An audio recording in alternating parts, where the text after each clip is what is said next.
AI companion, close.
here we go.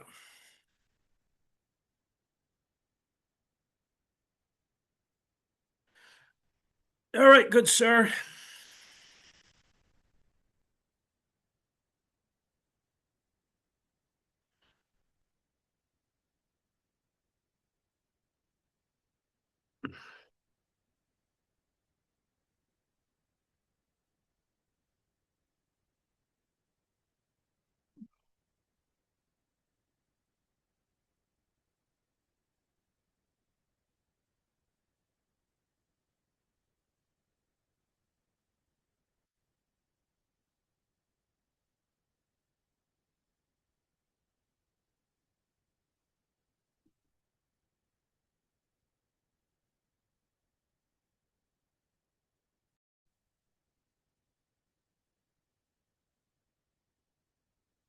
All right, let's do this. How are you?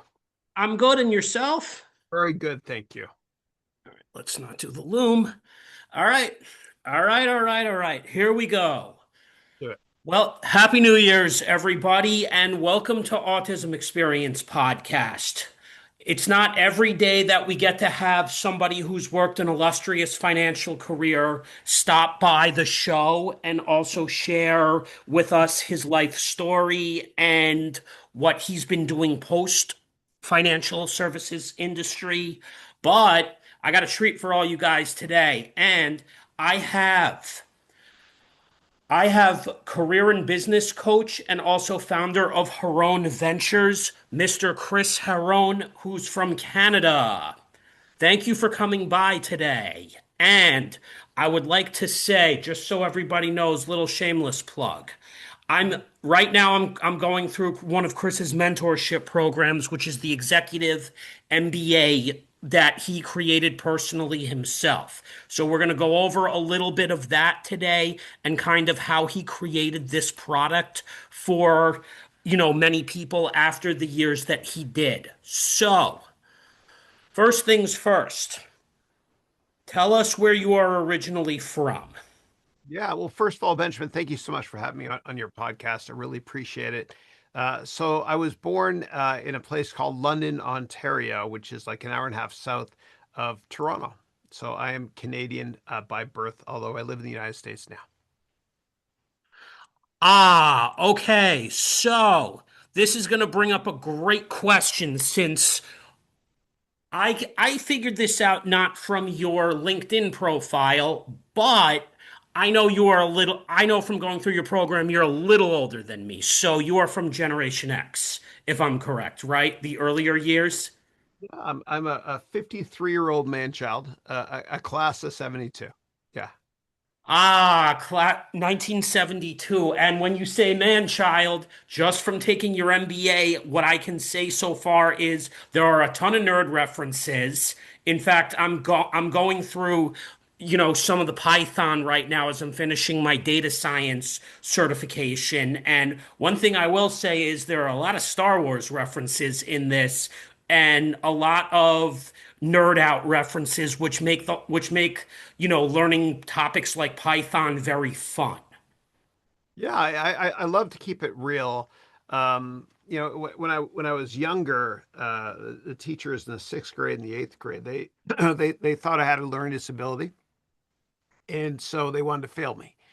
And they sent me to a learning disability center, and we realized that um, like I could only remember stuff in school when the teachers brought in props. And so what I did was I started teaching with props, which is why I do what I do right now.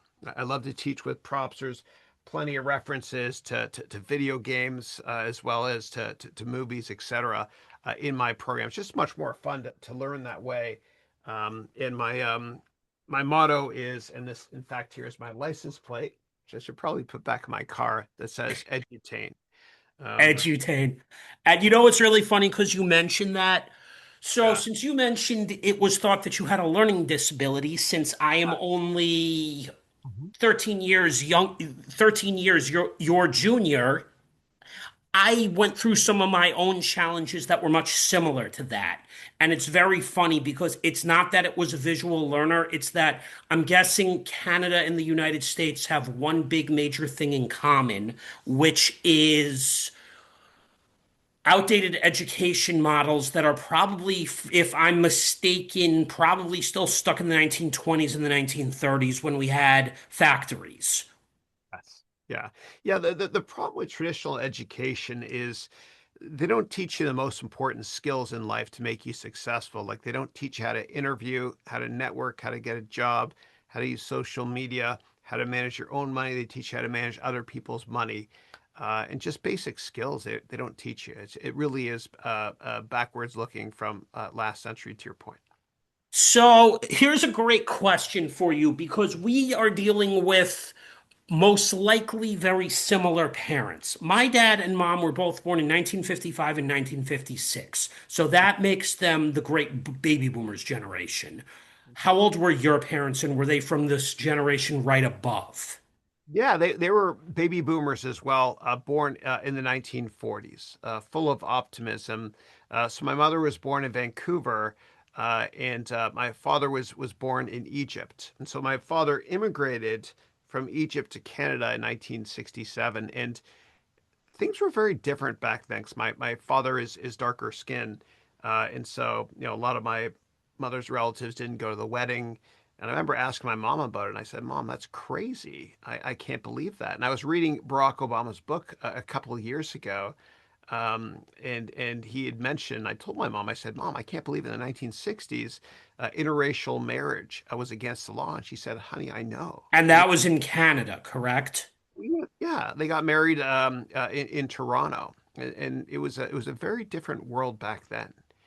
I Um, know in the United States, I wasn't alive for it because you're 13 years older than me, but I do know the Loving Supreme Court case was around the 1970s. And even in the United States, interracial marriage was not that popular. And it's funny because or it wasn't popular, at least on the national, at least on the federal level. They believed in that whole the states should be able to decide that, but we don't want to go too much into politics on this one, even though the financial industry can be very political and, complex in itself. But I will say marriage is marriage. Doesn't matter who it's with. Absolutely, and society today is much more accepting, which is wonderful.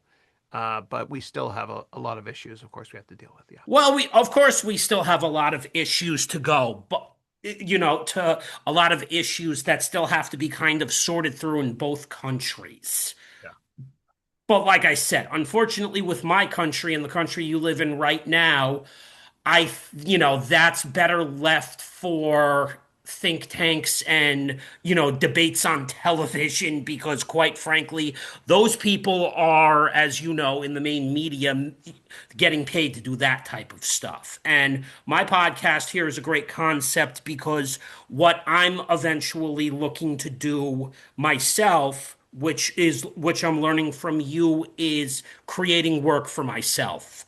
mm, So, the first, I think one of the first things I would like to know is what was your quote dream job when you were in college? Was it finance or did you have something else in mind? so I was trying to find myself. I think I was probably more insecure when I was a lot younger. When I was younger, I wanted to go into investment banking, like a lot of younger people do. Didn't really know why. I think it was to be able to make a lot of money. And then I learned over the years that if you chase money, you lose your dreams. But if you chase your dreams and you don't care what people think of you, something beautiful happens, which is your dreams come true and the money falls accidentally. And so if I could go back in time to give myself and anybody advice, it would be don't give a darn what anybody thinks of your career choices. Just do what makes you happy. And I'm and trying to remember if it was in the executive MBA or it was in your complete financial analyst course, but at the start of, and I think it was the executive MBA, you did the Dr. Seuss quote, be who you are and say how you feel. That at the very beginning of the MBA course, in like the first 10% of it, I posted that up on LinkedIn and that spoke to me because for coming from somebody like you, it's not that there's truth to it. It's just I don't care who I am, what I say anymore. That's the stage of my life that I've reached. It's a wonderful way to live your life. And if I can quote Les Brown, he said, "Somebody else's opinion of you does not have to become your reality." And Les Brown, I've watched a few YouTube videos on him, and one thing that really impressed me with him is the fact that it's also in this man's executive MBA. Les Brown, all his motivational talks were related to selling. And one of your strongest suggestions throughout the executive MBA is when you build a business, the most important skill is sales. yes, yes, relationships are always more important than product knowledge. One of the issues I find is that when we're younger, when we're children, and I have three boys of my own. They're a bit older now, of course, but when you're My other favorite part about this, there's an incredible large amount of dad humor. oh my God, there's dude. Okay, when you meet me in person, I'm a tiny man. Okay, I'm really small. I'm sorry. How tall are you? I'm 6 feet. Yeah, Yeah, I'm the same height. yeah, yeah.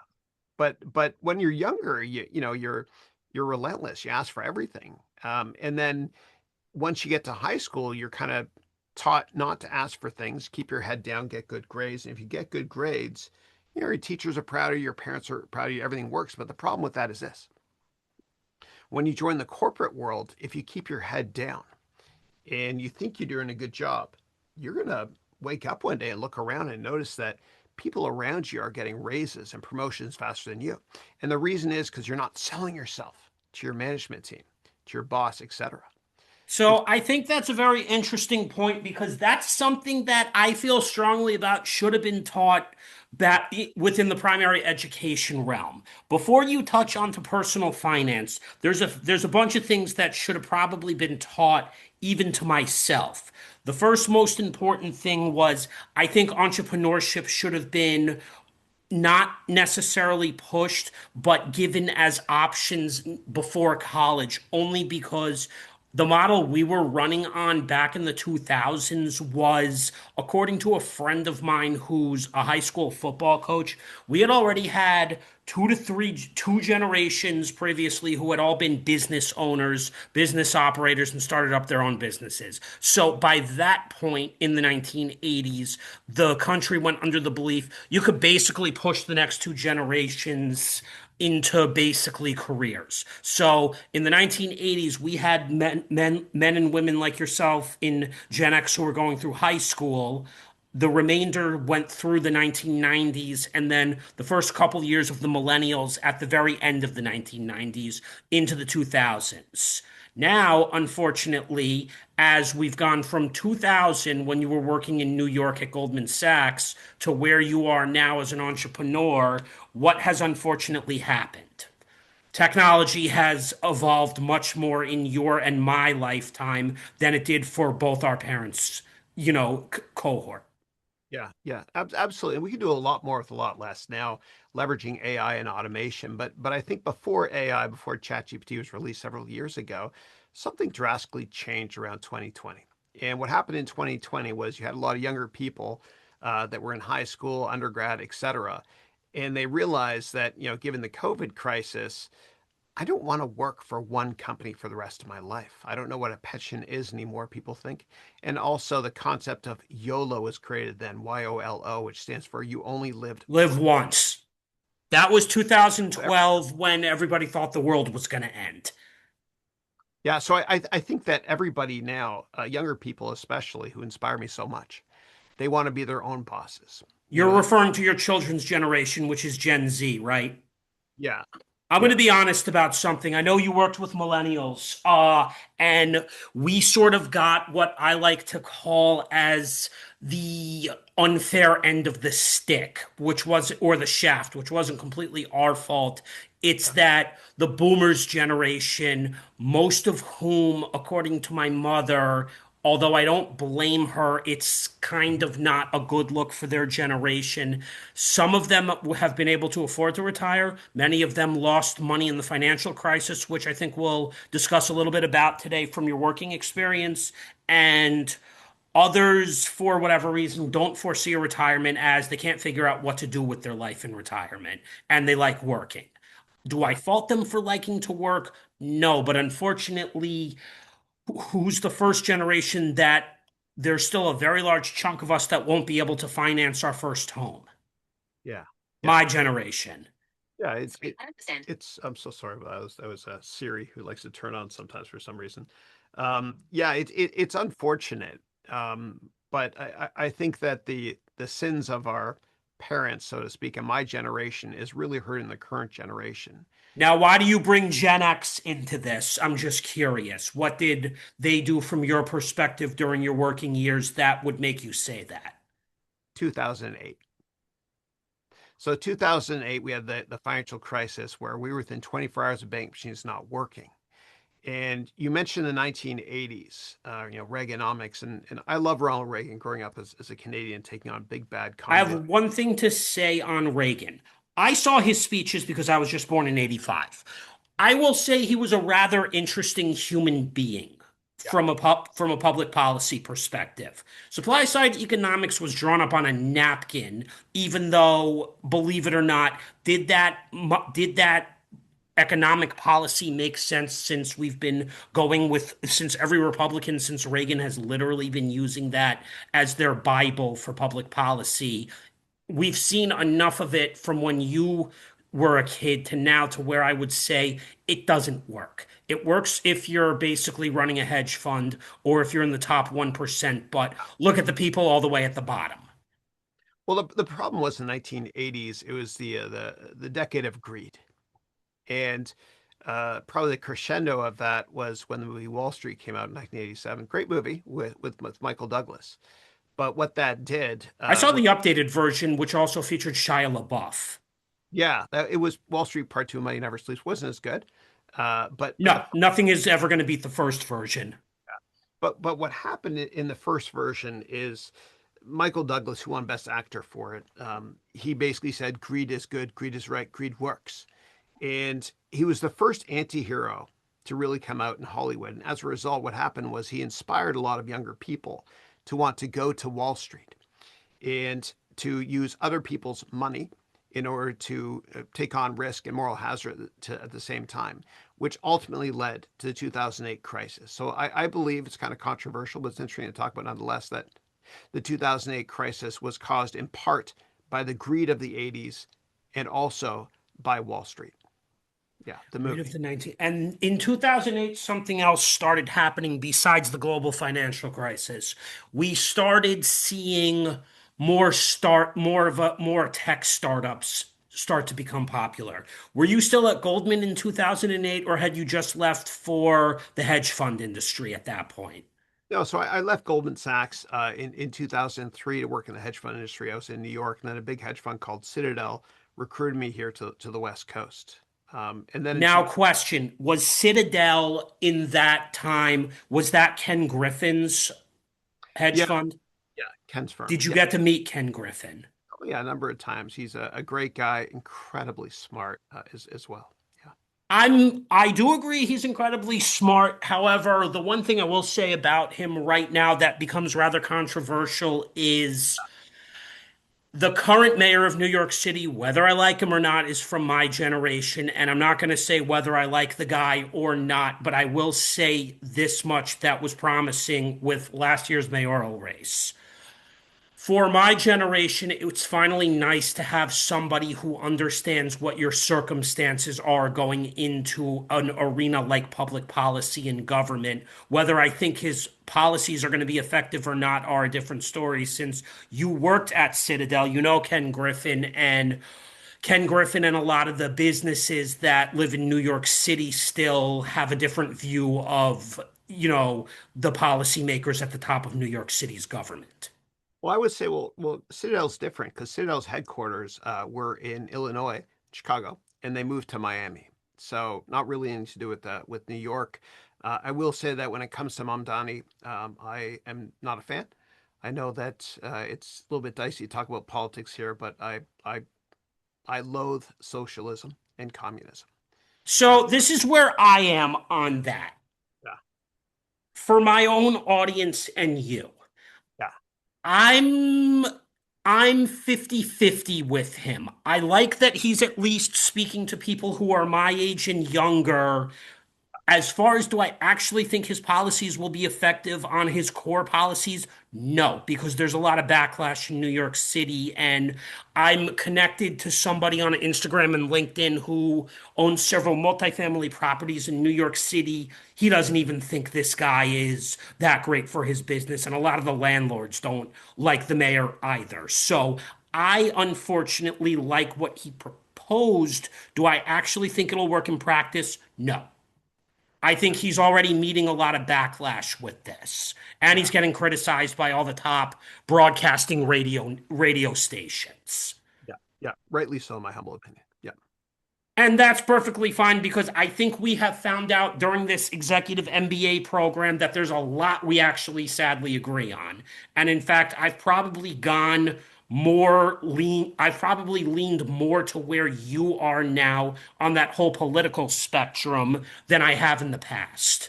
Well, I'm more of a libertarian. Like I did not vote in the last election. Would you call yourself a classical liberal, stage one? I don't know what that means. I'm sorry. That's basically the beginning of that spectrum is basically you still see that there's some function for government in society. Yeah, I believe in very small government. I believe in capitalism.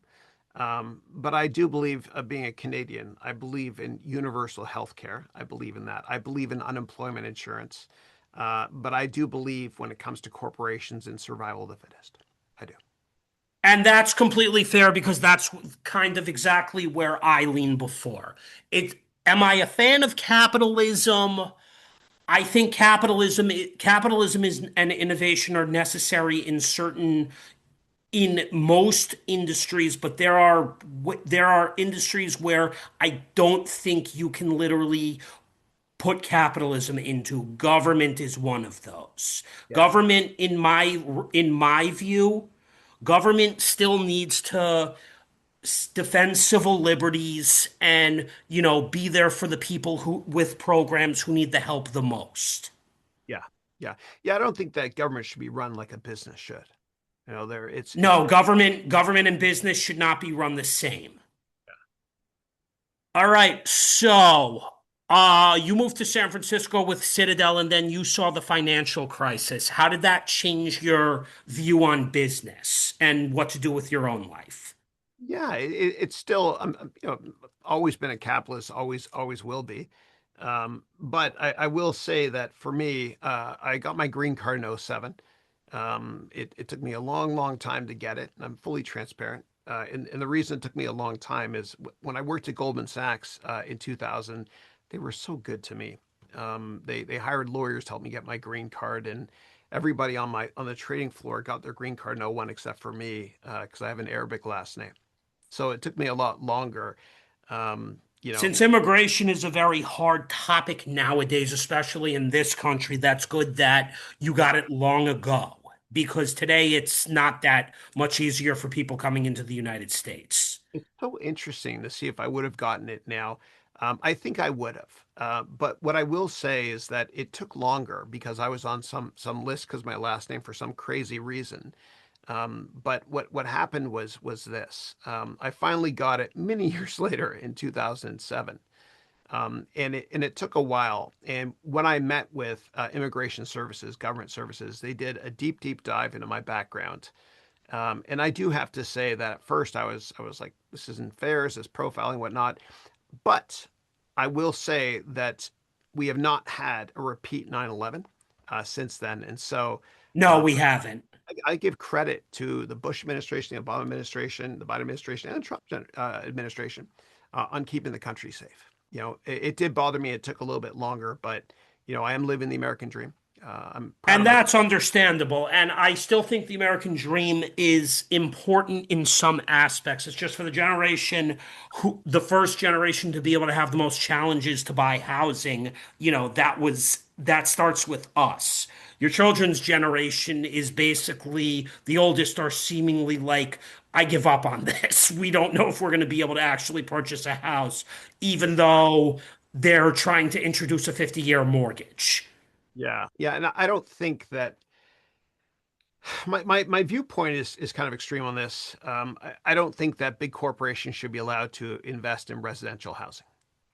And That's not controversial. I have the same opinion on it. If yeah, they want to buy residential real estate for some of their own people, if we're talking about BlackRock, State Street, and who's the other big one? I mean, Vanguard.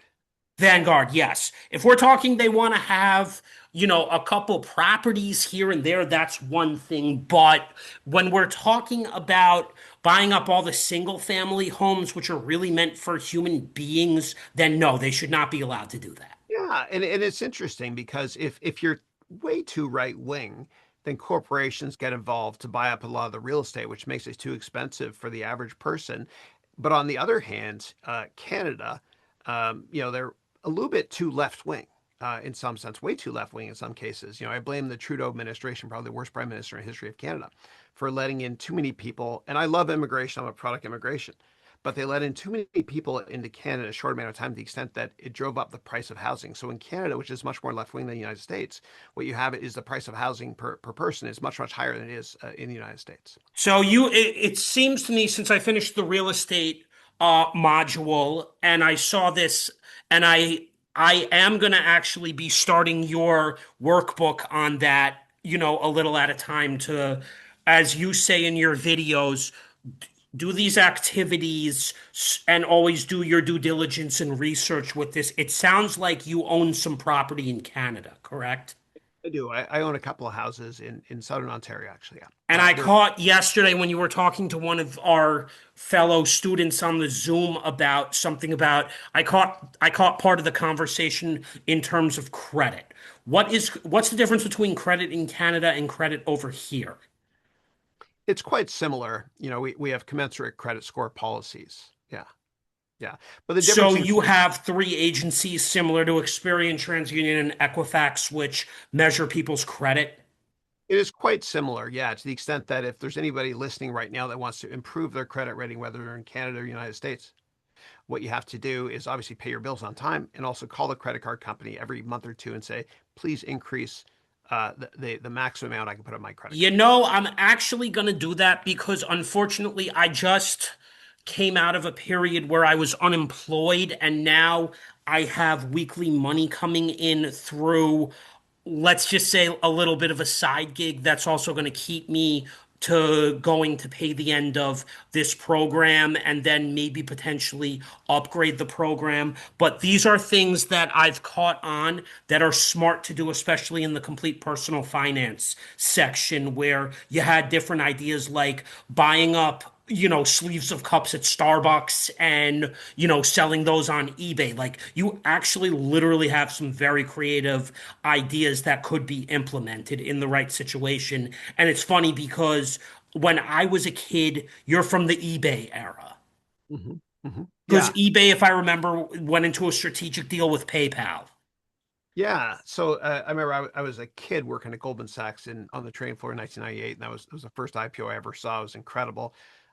So I still use eBay a lot right now. eBay, of course, they purchased PayPal. I think it was 2001, a company that. eBay did purchase PayPal. Yeah. Yeah. Is So that where Elon Musk and Peter Thiel got bought, ended up getting, yeah.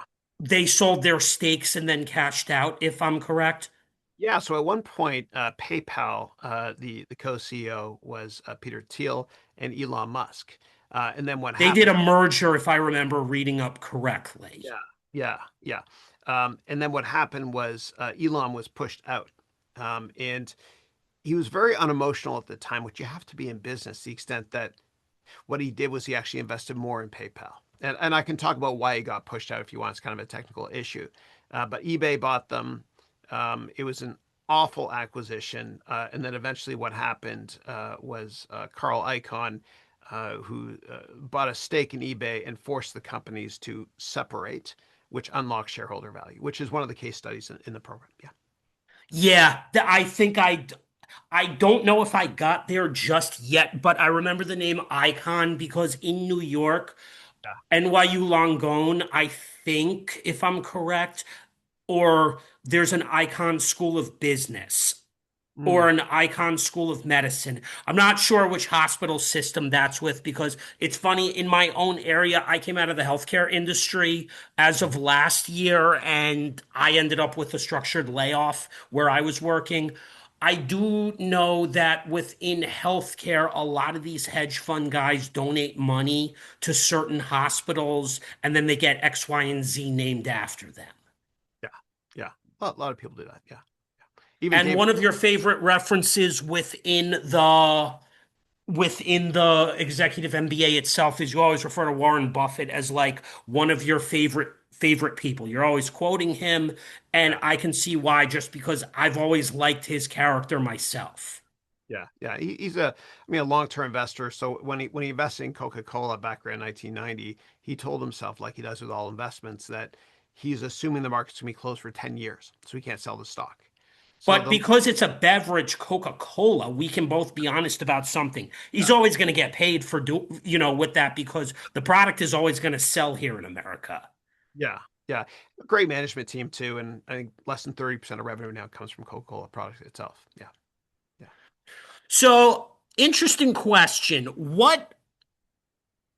What in 2008 when you were at Citadel caused the financial crisis exactly? Yeah. Was it really the real estate bubble and subprime mortgage? So I wasn't at Citadel then. I left Citadel in 2006. In 2008, I had my own hedge fund where I was massively short the market.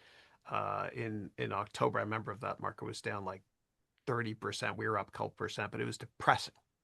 It was depressing because I was trying to make money off of companies going bankrupt, right? And then that kind of forced me to alter my strategy where I started investing in venture capital. Like I invested in Facebook when it was private, Palantir, et cetera. But it actually made me sick. Yeah.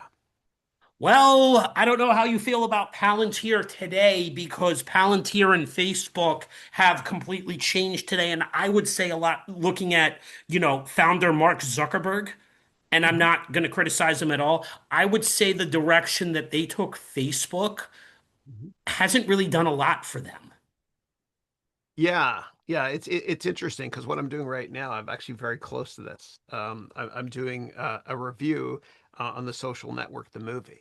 Uh, I liked that movie back in the early 2010s with yeah, Jesse Eisenberg, and I'll be interested to see those videos. And yeah, maybe we'll do our own review segment, as we go through the payment plan and more time with the NBA, because I would like to do more collaborations, like this. And I have some ideas for the both of us that we can implement with YouTube, as I've also, started to go through some of, I'm like at 40-50% on the YouTube module, which there's a lot of good gems in there in terms of lighting. yeah, yeah, yeah. So, all right, this would be an interesting question, I think, for you. Mhm. What type of networking were you most comfortable with, and which do you feel is more effective? Networking through LinkedIn or going to, for example, because you're a founder, you can actually go to companies and sit at their shareholder meetings? I would say a mixture of both. And so for your listeners, I'm going to give a great tip on how to get meetings with CEOs. Here's And what. this is something that I'm going to execute myself because I think I know exactly the tip that it is. Yeah, But go ahead. yeah. So what I'm about to share with you works for mid-cap companies, maybe not the larger caps. But if you want to get something from a big company, be it a job, a client, etc., you always go to the decision maker. You go right to the top. And so, one thing I recommend doing, which I've done a lot of in the past, is you go to shareholder meetings. Now, when you go to annual shareholder meetings, and again, it's harder to get into the big ones. Like it's tough to meet with with Tim Cook, but you can do this with mid cap and smaller cap companies. You go to the shareholder meeting, and it's easy to get in. And what happens is not many people are there. There's some old people and bad coffee. It's true. And then what happens is, and there's some board members sometimes in the audience and some investors, yeah. And the C-level executives are up there and they're presenting. And when that meeting is done, you immediately go up to the CEO and you introduce yourself. You bring business cards and you tell the CEO what you're interested in doing and ask for somebody to speak without the company. For example, let's say you want to work at the company and you meet with the CEO. You introduce yourself and say, I've been a big fan of your company and your strategy longer term. Can you please recommend who I should talk to, the name of a person I should talk to in your company about potentially working at your company? I'm a big fan. And the CEO is going to give you the time of day because there's investors in the audience and other C-level executives around. So the CEO will probably say something like, yeah, sure, talk to Tom Smith in human resources. Thanks. Then immediately you go to LinkedIn, okay, and you send a message to Tom Smith. And you say to Tom Smith in the email, Tom, hope all is well. I met with your CEO today, Suzanne Peterson, whatever, who recommended that I reach out to you. Please let me know if you have time for a coffee or a Zoom meeting. Thanks a lot, Chris. They're going to take the meeting.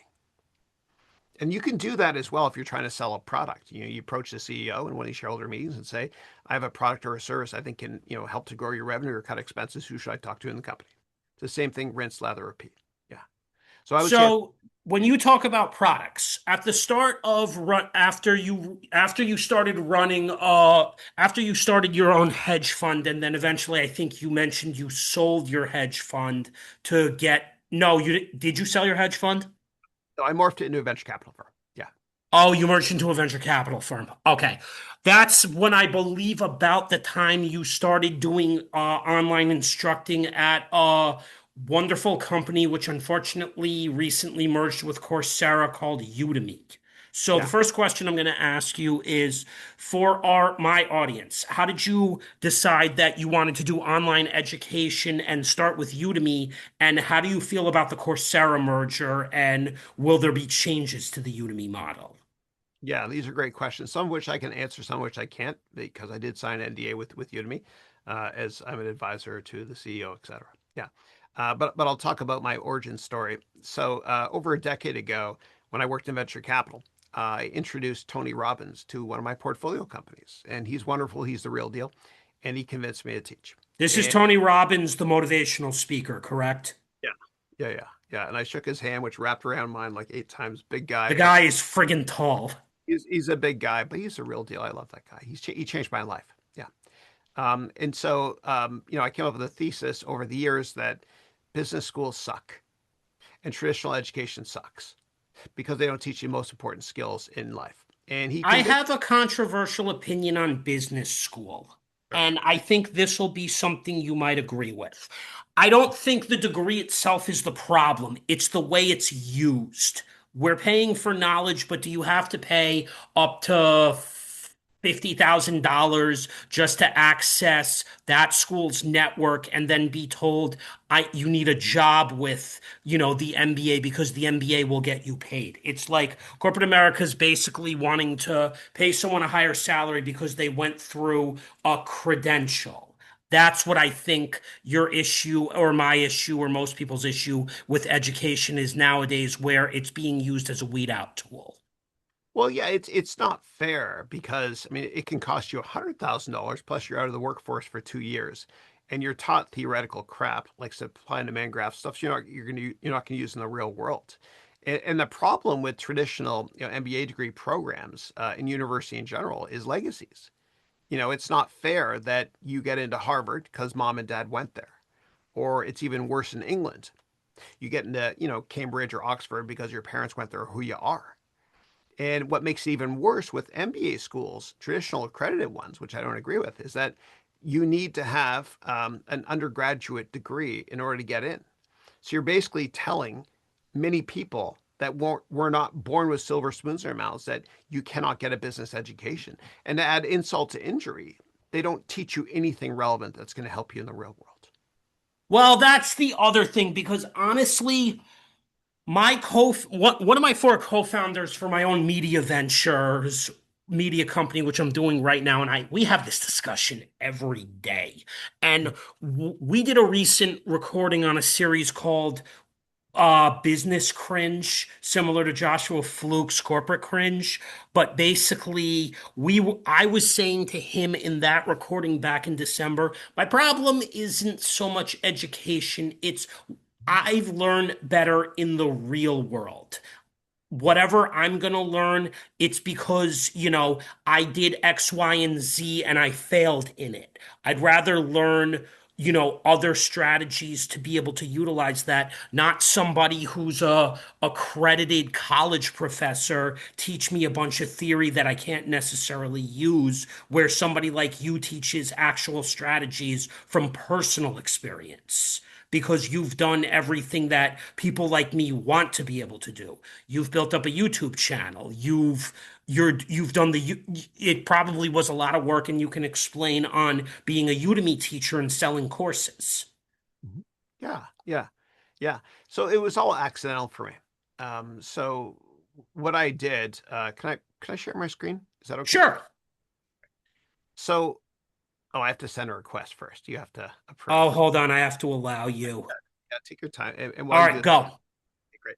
So what happened with me was I wasn't chasing profit. So what I As did, you shouldn't at the start when you're doing anything. I did it just for the love of it. And so what I did, give me 1 second. And I could say you were probably one of the early innovators in the 2010s who was doing what we call digital products. Yeah, but what I did was I was the chief academic officer and on the board of the Limo Foundation. Now, the Limo Foundation, what we do is, and it's not for profit, of course, is we provide free education for those that live in East Palo Alto, close to where I live, where the high school graduation rate is 40%. And what I did was I created a program for them where I called it an entire MBA in 1 day. And I gave them all, trying to pause it here, I gave them all degrees from a 1 day program. And it worked out really well. It was great. And all these poor kids, I think most of them have deadbeat fathers. And what I actually did after that was I just threw that course online more than 10 years ago.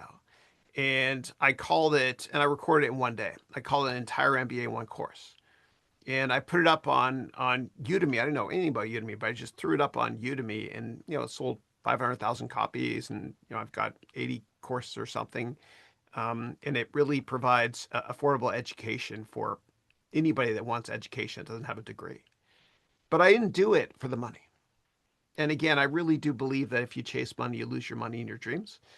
But if you chase your dreams and you don't give a darn what people think of you, something wonderful happens. That's an interesting comment because when my best friend just got married back in 2023 and he had his first son in November 2024, 1 year later, around the time of the election. The year before that, me and two of our old friends who were teammates, they asked me at the wedding, why are you doing all this helping and building online where you're not making money off of it? I mean, Yeah. shouldn't you be making money off of it? Shouldn't you be looking for a higher paying job?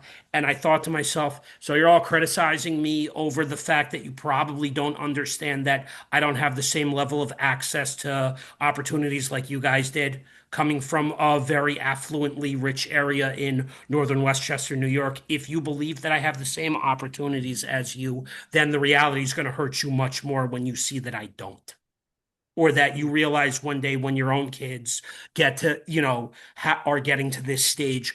We don't know what the future is going to bring with AI, but just because you come from a wealthier area doesn't mean in the future you're going to be able to get better jobs like this. Well, I really do believe that my kids are the last generation that feel that they should maybe consider university at all. But I really think that university is in secular decline. And I think the model of the future is, a lot of younger people grew up as part of the YouTube generation, which means that they've kind of earned MBAs in marketing, without really knowing it over the years. And so everybody wants to be self-employed. And YouTube it's wonderful because YouTube is the only gold rush in history where it costs you nothing to make the product. And it's the only gold rush in history where you have access to millions of potential customers for free.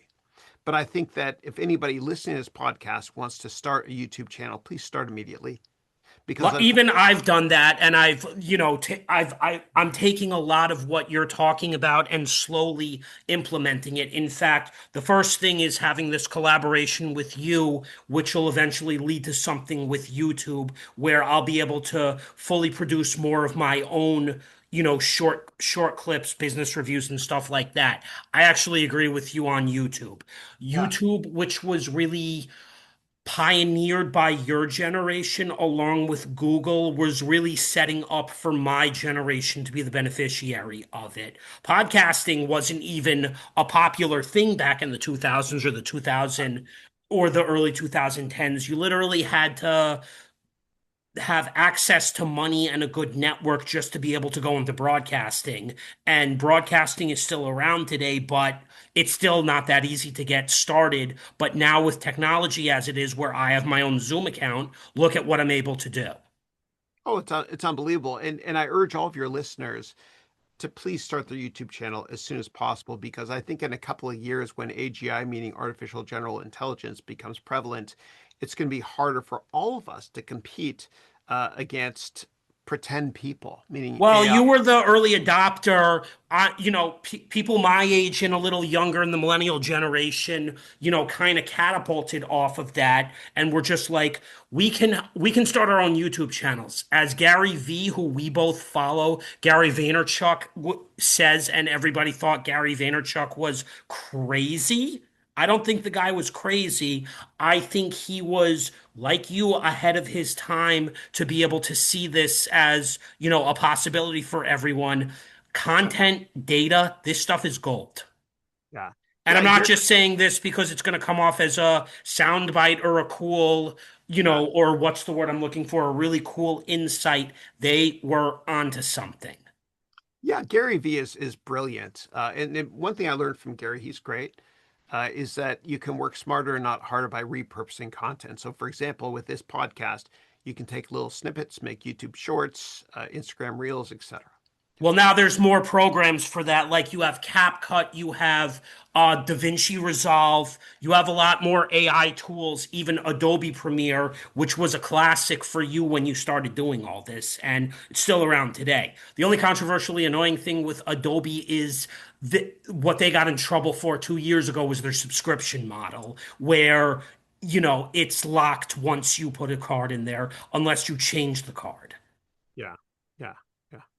And I find Adobe products are hard to use. I have a Mac. I love using Final Cut. It's just easier for me. Yeah, Final Cut is something I'm likely going to be investing in as well. I like Adobe. I'm still trying to learn Adobe. And even I think your YouTube course has the modules about Adobe as well, which I'm going to be going back to shortly because I finished the real estate one. So, the last thing that I think we want to touch on today is for my listeners, because I'm going to be launching a new concept, you know, on under my umbrella podcast, which will probably be a video series, is for people like myself who are having difficulties with traditional employment. As you just said, let's start that YouTube channel. Can you see where a YouTube channel makes money through your own experiences that allowed you to go into real estate?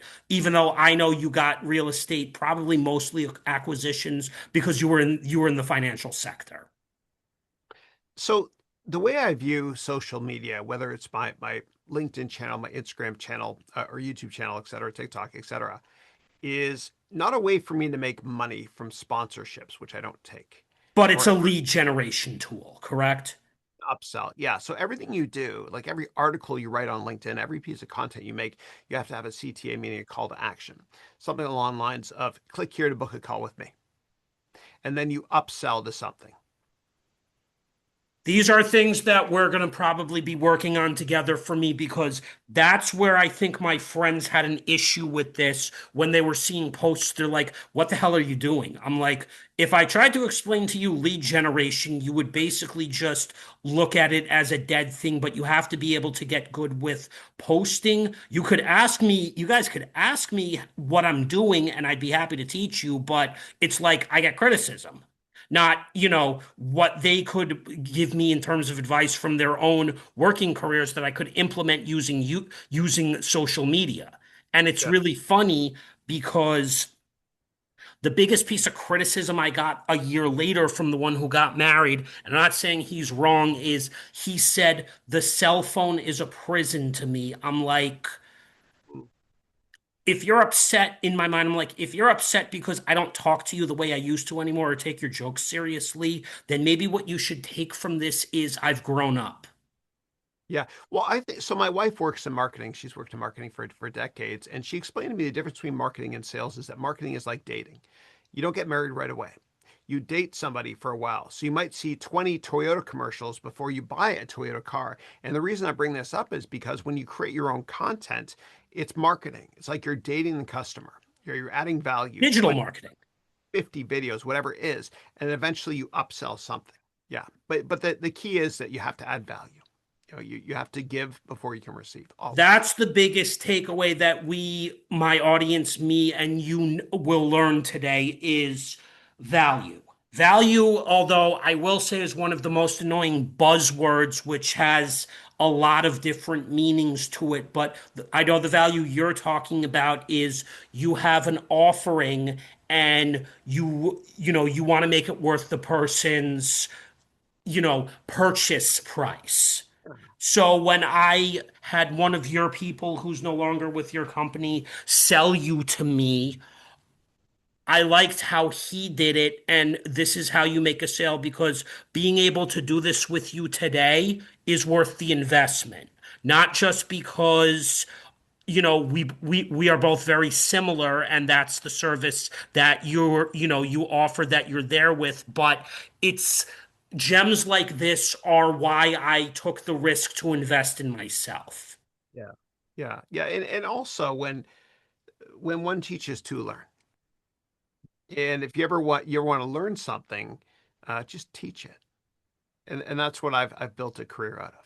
Yeah. Do And that's you believe that Udemy will still under the Coursera umbrella allow us to be course creators and teachers, or is that going to go away? yeah, so I can't comment on the merger, which closes, I think, within 6 months. But if you ask me if I think in 10 years if online education will be a bigger deal or a smaller deal than it is today, I would say a much, much bigger deal. However, with one caveat, and this is just my opinion, has nothing to do with the deal. Um, I think a lot of people are starting to learn from AI. Okay, so people go to ChatGPT to learn. And I think what's going to happen in the long run is people are going to get very lonely from just dealing with somebody that doesn't exist. Oh, And ChatGPT. That's my criticism with ChatGPT. I like the context, but I will say I have noticed that you have to kick it in the butt a certain way with words so that it'll stop jumping ahead. I like it, but sometimes I have to say to it, slow down. yeah, Let's go through this step by step. Whereas when I'm talking to you on a video call, I get the process, I get it explained to me in a way that makes sense, and I'm able to utilize the lessons from it. That's the issue that I would agree with you on these AI tools. well, I think that longer term people will start to get very lonely. And as a result, they want a sense of community. And so I think the model of the future is something that I'm humbly deploying now, and I'm sure I'll make a lot of mistakes with it like I always do. But the model of the future is online community, where you sign up for programs, but you're there with a cohort of other people that you can interact with as well. Because quite often, like for example, when you go to MBA school or any university, I think you learn more from each other, your peers, than you do from the professor. I think there'll still be a fit for traditional university and college education. I think the part of the models that are going to change, like I'm finishing a certification program now. I will tell you, I like the professor, but he's all the way down in Tennessee. I miss the days where you could sit in a live classroom with the professors. I don't disagree with the idea of online education, but the way it was done, you know, I miss having that professor available for a question in the room. Yeah, yeah. As long as the professors want to be there, because what I find is a lot of professors in universities, the only reason they teach is so they can get money from the school to do their own research. Like they have to be passionate about. That's a completely separate problem that I would agree with you is a major problem. If you're really just doing it because you're trying to get out of the corporate world and doing research, then, as much as I like adjuncts, can I really learn from you? That's the question. Yeah. Well, the great thing about it, it's so interesting because for me, my father's a doctor, so is my brother. And so there's pressure for me growing up to be a doctor or a lawyer. But one thing I've realized is that if you're a doctor or God forbid a lawyer, unless you're a civil rights lawyer, then I love you. But if you're a doctor or a lawyer, you can only have one customer or one patient at a time. If you're a teacher online, you can have millions of potential customers at the same time. It's the most scalable business model there's ever existed in the services realm.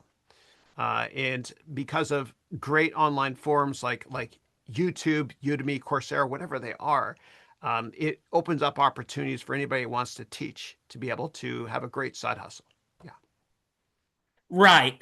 And we're going to end on that note. I appreciate that you, my mentor, came by today, and the I enjoy the community that you put together. You're always available for questions on the video conferences that you run within your little community. And for anyone who's going to want to learn more about Chris, when I post the video, I will leave links to his community. I'll also promote him on my LinkedIn for anyone who's interested in what this man has to teach us. And I've enjoyed myself today having you here, learning a lot from you. And I think one stock that I would deeply consider buying for the future, since it looks like it's not going to go away, I may end up investing, small to start out like I am in my stash broker account through Zoom. Zoom is not going to go away. We use it. Zoom has become ingrained in our society.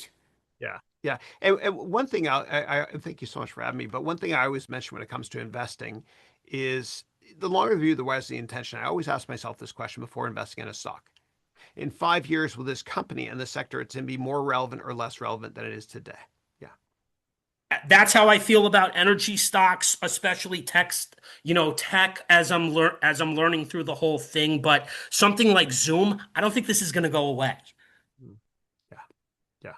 Yeah. It I was an don't. interesting business model in the last decade, but look at it now. It's basically gone from explode to good to it's not going anywhere. Yeah. Yeah. And of course, came with a great founder who's used to work at WebEx. Yeah. Yep, and I'm familiar with the WebEx anyway. So I thank you for coming by, everyone, and have a very, very nice day. We'll see you soon. Thank you. Give me 1 second. Okay.